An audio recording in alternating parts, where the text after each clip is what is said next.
Welcome back to Historical Projects, the podcast where we explore iconic achievements from the past to uncover timeless lessons in leadership, vision and collaboration. I'm your host, David Jenkins.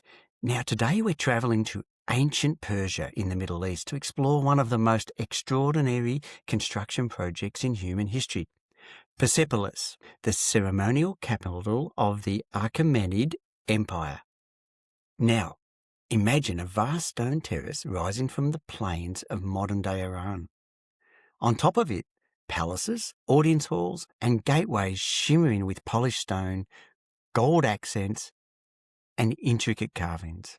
Imagine delegations from across the empire, from Egypt to India, climbed its monumental staircases to pay tribute. Persepolis wasn't just a city, it was really a statement. A message carved in stone about unity, power and identity.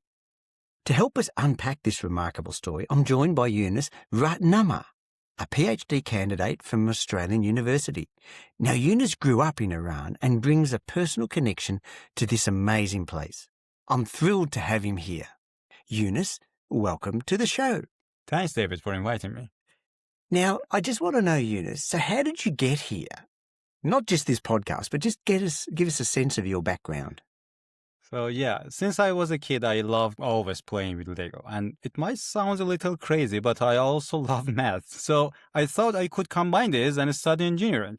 And I studied engineering in my bachelor in Iran and decided to pursue this desire further and come to Australia. So I applied and was successful. And in the meantime, I got married. And me and my wife, also she has applied for another PhD position. And it was successful for her. So we moved here. So the first question, did your wife want to come? Yeah, she liked that. She liked that as well. That's a good start. I really like that. Now, before we get started, our very first podcast was all about the history of coffee. And I'm interested because when we were speaking earlier, I realised that tea is actually more important to Iranians than coffee. Can you talk a little bit about this? Yes, coffee used to be the main drink in our daily life, but a couple of 100 years ago, I guess, tea gradually took its place. And nowadays we drink tea all the time. We start our day with tea, we end it with tea, and we even make a ceremony out of it, just going there for tea. Feeling tired, tea is the answer. Honestly, tea has become the answer to almost everything for us, and we love it. And we usually drink it plain, no sugar, no milk. We just enjoy the pure taste of the tea. Is it any particular tea? Is it apple tea? Because I know in Turkey there's apple tea in different types. No, just the regular tea, maybe Earl Grey, or we have it especially specified Persian tea, which is close to that English breakfast tea. As we start to get into the reason we're here, the podcast on Persepolis, do you remember the first time you saw Persepolis and how did it make you feel? Yes. So I was in my 20s and we were heading home from my graduation ceremony with my friend. And we kept saying to each other, this is a huge milestone. We should celebrate it. And then spontaneously decided, okay, let's book a flight to the first city that comes to mind. And we searched and there was a flight available to Shiraz, a beautiful historical city, beautiful people, full of gardens and charm. So we booked it. And it was a 2-hour flight from our city to Shiraz. What's your city? I am in Mashhad. I'm from Mashhad. It's northeast of Iran. And Shiraz is somewhere maybe middle or southern part of the country. Is your city in the mountains or is it on the plains? No, it's in plain. It's on the plains. Yeah, but Shiraz it was surrounded by mountain. Okay. And is it hot in your city? It is hot. It is hot. Quite hot. I thought that you don't like to be there in summer. It is. Yeah, so we went to Shiraz and stayed there for a couple of days. And on the last day, as sort of a cherry on top, we planned to visit Persepolis. It was about an hour drive away. So, and people kept telling us, you should go early in the morning. The sun will literally burn your brain. So we went around, I guess, 6 or 7 in the morning. And to be honest, I was amazed. The very first time I saw those columns and the mythical creatures carved into stone, it was something else, man. Since I was a kid, people always had told me that about Persepolis. The symbol of Achaemenid Empire is so great, you should go there. And my expectation was very high. And it is always difficult to be amazed when your expectations are that high. But when I got there, I understand what extraordinary really means. I finally understand the word, and everything there felt extraordinary to me. Now, Younes, I want you to take us on a journey I want you to take us in a time machine and take us back to Iran in 500 BC. Can you talk about this incredible building? Yeah, 500 BC. Back then, Iran was ruled by Achaemenid Empire, the empire founded by Cyrus the Great. Some Iranian even refer to him as the father of Persia because he is seen as the one who established and unified the country and expanded the borders. After him, other kings came. One of the most famous, maybe Darius I, Darius the Great, who further strengthened and expanded the empire, stretching its border as far as Nile River and I guess to Danube River in Ukraine, as well as Indus Valley. And at the same time, he founded a ceremonial palace complex in one of the empire's capitals. Back then, Iran had several capitals, some seasonal, used in winter and summertime, and also ceremonial center for political and ritual purposes, for instance, for holding Nowruz or some other stuff. So Darius established this complex in a city called Parse, or known to Greeks as Persepolis. Hang on. So you're saying Persepolis is a Greek name? Yes, it is. So the Greeks are the ones that gave it that name. Isn't it irony? There's a lot of irony in that, isn't there, from such an amazing story? Yeah, actually, the Persia itself also is Greek, I guess, and possibly Roman used that afterward. But the country, in the people of the country, used to call this land Iran for thousands of years. And the same, I guess, for Achaemenid. That term is not Persian. That's the Persian term is Achaemenid. So if Achaemenid is difficult for you to pronounce, try Achaemenid. Which it really is. Yeah, the Persian term is Achaemenid. Yeah. Oh, wow. Okay. Right. I'm going to give that one to you when we talk about that, for sure. Yeah, in any case, Persepolis was built as a ceremonial center, and it carried a clear political message. Its architecture reflects that purpose. Across thousands of reliefs carved into the grand staircase, you won't find depiction of violence, slavery, or humiliation. Instead of a king dominating his subjects, you see delegation from different cultures, each representing their people, walking side by side in a spirit of mutual respect willingly. So Persepolis, in that case, was a political statement. This empire works because its people are valued. Younes, now I know you grew up in Iran.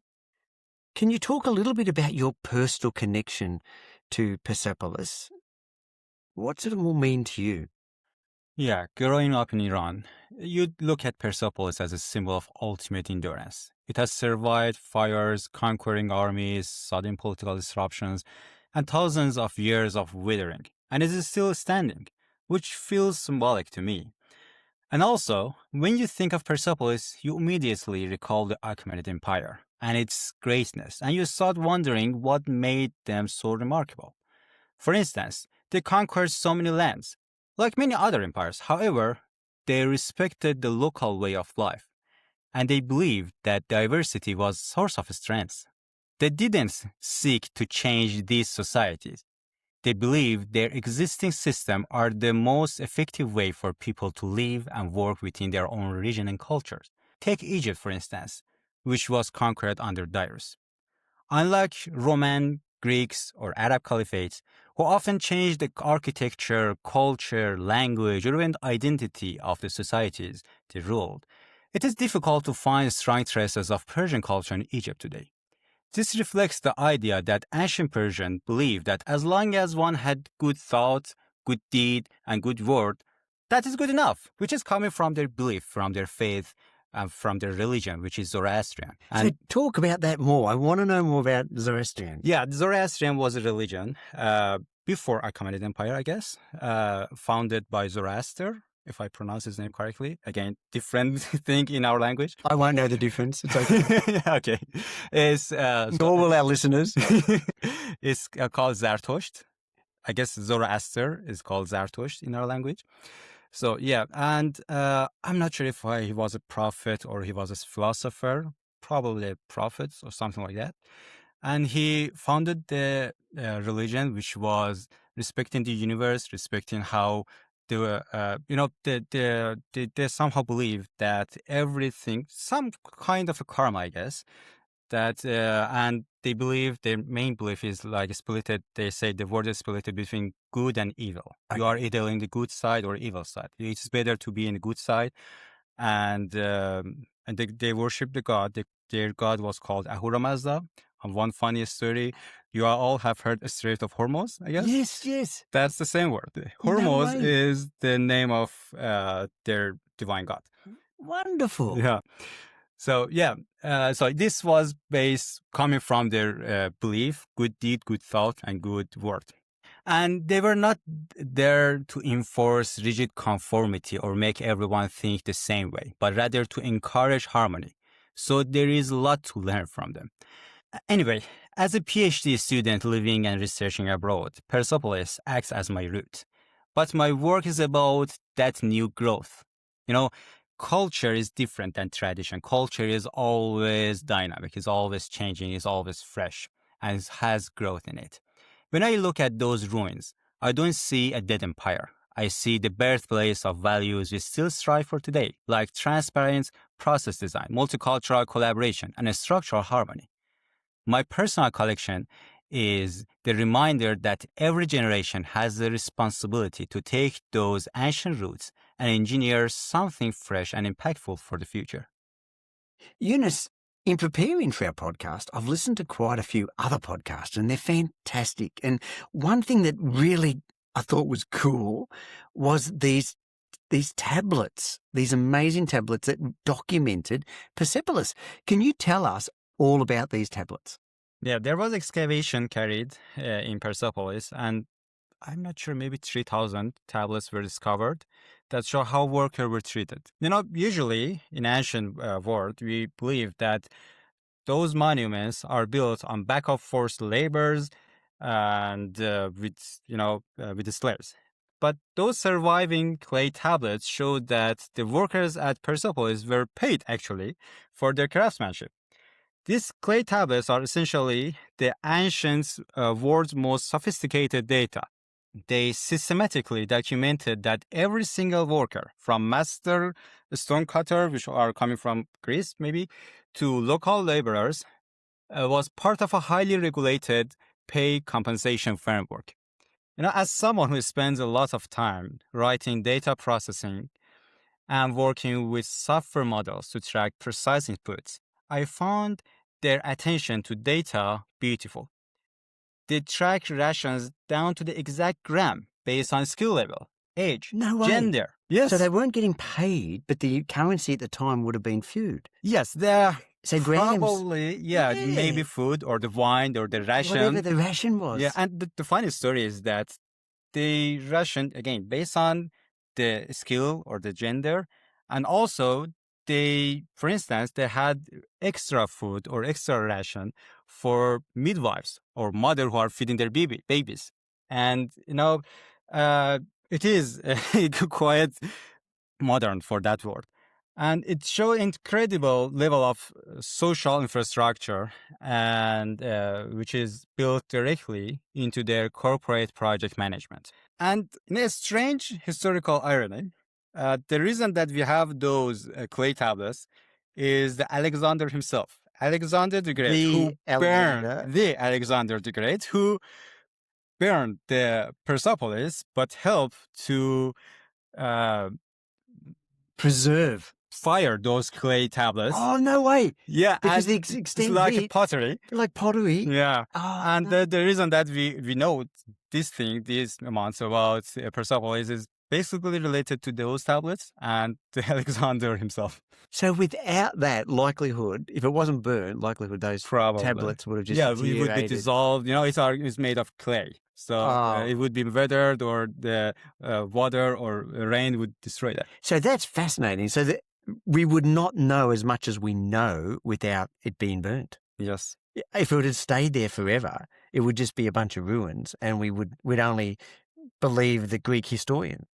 Thank you, Younes, for giving this really great context to this fantastic building.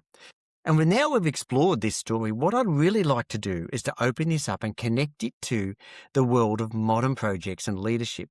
I know there are many, many lessons hidden in this story. To get us started, I want to talk a little bit about vision and strategic alignment. We know Darius built something that would outlast him. How do you think about long-term visions in your own work? Yeah. Persepolis took over 150 years to build. Darius started it, Xerxes expanded it, probably Artaxerxes finished it. The thing is, those leaders knew that they wouldn't live to see the final stone placed. But they built it because they were anchored to a long-term vision of Persian identity. In today's world, we suffer from extreme short-termism. We focus on quarterly profits or 2-minute social media clips, but the most impactful modern projects require that Persepolis level of ambition. When we talk about shifting global infrastructure towards sustainability or representing advanced materials to withstand environmental degradation, we are working on projects that might fully benefit future generations. Currently, I'm working on an analysis and design of conformity structures. The long-term vision in my work is to create buildings that can adapt as human needs change. It still can be bolted, unbolted, recycled, reconfigured. A building built today doesn't have to become an obsolete ruin tomorrow. It can evolve. To me, a truly long-term project doesn't just resist time like the stones of Persepolis. It partners with time by being flexible enough to serve generations we haven't met yet. Leaders who want to communicate a true legacy have to stop building temporary shelters and start engineering modern Persepolis projects. Things designed to outlast their own time in office. It's really interesting you share that thought, because I know we have completed a podcast with Derek who talks about La Familia Sagrada, which took 128 years to build. And we all know when they got together at the start and said, let's build this, no one would want to do it, because they would say, you want to spend 128 years? It's going to cost this much. But as we know, the true great buildings live much longer. I know that La Familia Sagrada is Barcelona's biggest tourist attraction and Spain's biggest tourist attraction. It generates billions of dollars, all because of that incredible building that people go and admire. So it's a bigger picture, isn't it? Yeah. It's not the short thing. Younes, what I thought was absolutely amazing really was the Achaemenids coordinated teams from dozens of cultures. It really surprised me. It's almost like it was a United Nations project for that period, because it wasn't a global world. Back then, it was just what you could see over the horizon. But it's just fascinating. Can you share some of the parallels you see with today's global project teams? Yeah. Look, as a structural engineer, I look at this architecture through the lens of load pass and component interaction. And what Achaemenids understood intuitively is that a massive structure is only stable when all of its diverse elements work in harmony, or people who are creating them.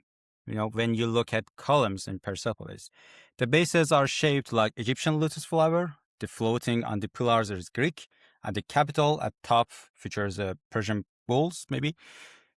They didn't force every culture to adapt to one single architectural style.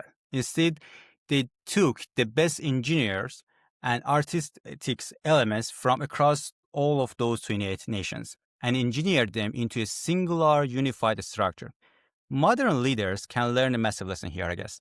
True leadership isn't about enforcing rigid conformity or making everyone think exactly the same way. It's about structural harmony. It's about looking at your diverse team, identifying their unique strengths of each individual, whether they are a senior researcher, a technical staff member, junior engineer, and creating an inclusive framework where those distinct strengths support the overarching project. A leader's job isn't to erase diversity, it's to architect a system where diversity is the very source of structural strengths.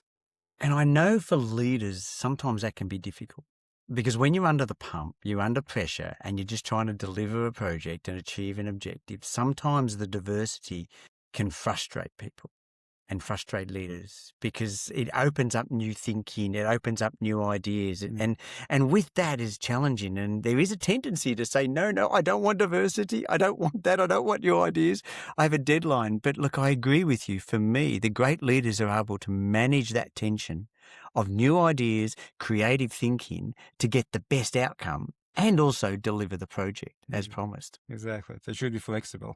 Yes, I agree. Younes, now I'd like to go back to those incredible tablets, Because when I think of that, I think of project documentation. And I don't know what sort of project documentation can last for 2,500 years and still be there and tell us so much about the building, the culture, and what was happening with this incredible project. It's a very advanced administration system. What does that say about the importance of documentation and process design in your eyes? Yeah, it says everything, David. As an engineer and a researcher, I know that you can have the most beautiful design on the paper. But if you don't have a reliable and a structured system to manage your inputs and variables, the whole project will collapse. In my own PhD research, whether I am processing raw laboratory data or running analytical models, I rely completely on baseline corrections, constant data tracking, and clear documentation. If your baseline is off, your final structure is compromised. And Darius understood this. The ration tablets shows that 2,500 years ago, they knew a global empire couldn't be sustained by a single ruler's charisma. Yeah, you're so right. I've just imagined the Yeah. ruler saying, well, you get double rations today. And then the guy goes up to get the rations and I say, where's that written down? You could just see the chaos. You're right. Yeah. And it's also fascinating that those rations reveal about how they value people during the process of the work and their system. For modern project leaders, this is a good lesson in teamwork and equity. Process design isn't about maximizing output or tracking costs. It's about transparency. When your documentation clearly outlines how people are supported, valued, and compensated, you build an environment of trust. Darius didn't just design a process to move materials. In fact, he engineered a system that respects the human beings moving them. When I think of Persepolis, one part of me wants that it wasn't destroyed. Because if it wasn't destroyed, we'd get to see this building and we'd actually see its history continue for a lot longer rather than this short period of time.